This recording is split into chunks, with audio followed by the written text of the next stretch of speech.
بسم اللہ الرحمن الرحیم صلی اللہ علیہ وآلہ وسلم۔ پرانے زمانے میں کسی بادشاہ کے دربار میں چند درباری بادشاہ کے سامنے یہی بحث کر رہے تھے کہ عبادت کے دوران خصوصاً نماز میں شیطانی وسوسوں کی وجہ سے انسانی ذہن منتشر ہو جاتا ہے اور عبادت کا سارا اثر زائل ہو جاتا ہے، لیکن بادشاہ اس بات سے انکاری تھا اور اس کا کہنا تھا کہ اگر انسان کے شعور میں اللہ تعالیٰ کی عزت، محبت، عظمت، جنت و دوزخ کی جزا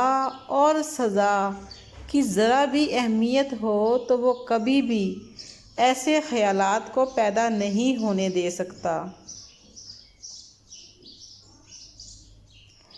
آخر بادشاہ نے ان لوگوں کو سبق سکھانے اور عملی طور پر بات کو سمجھانے کے لیے ایک ترکیب سوچی اور ان سب کو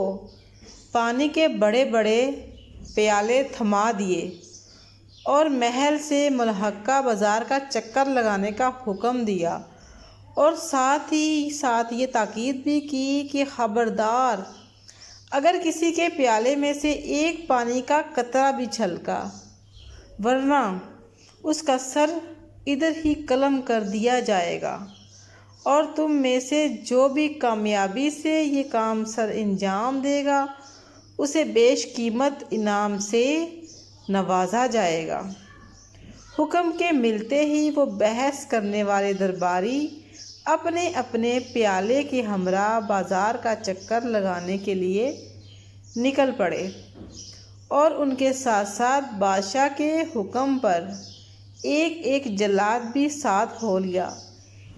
اگر کسی کے پیالے میں سے ایک قطرہ بھی گرے تو وہ ادھر ہی اس کا کام تمام کر سکیں۔ لیکن ان سب درباریوں کے لیے حیرت کا کوئی ٹھکانہ نہ تھا جب وہ سب اپنی منزل پر پانی کا ایک قطرہ گرائے بغیر بخیر و عافیت پہنچ چکے تھے۔ تب بادشاہ نے باری باری سے ان سب درباریوں سے بازار اور ارد گرد کی چیزوں کے بارے میں پوچھا، تو ان سب کا یہی جواب تھا کہ حضور، سر قلم ہونے کا ڈر تھا اور انعام کو پانے کی چاہ بھی تھی، بس اسی لیے ہمارا کسی دوسری طرف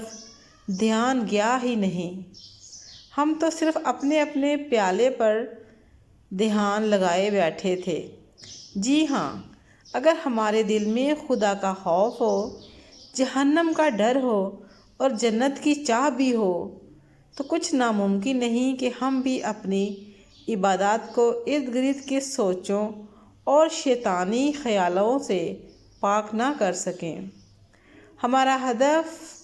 آپ کو بہترین اسلامی، معاشرتی، تاریخی، معلوماتی اور اصلاحی تحریریں پیش کرنا ہے،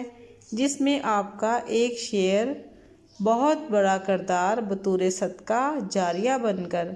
ثواب دارین کا باعث بن سکتا ہے۔ تو پلیز ہمارے ساتھ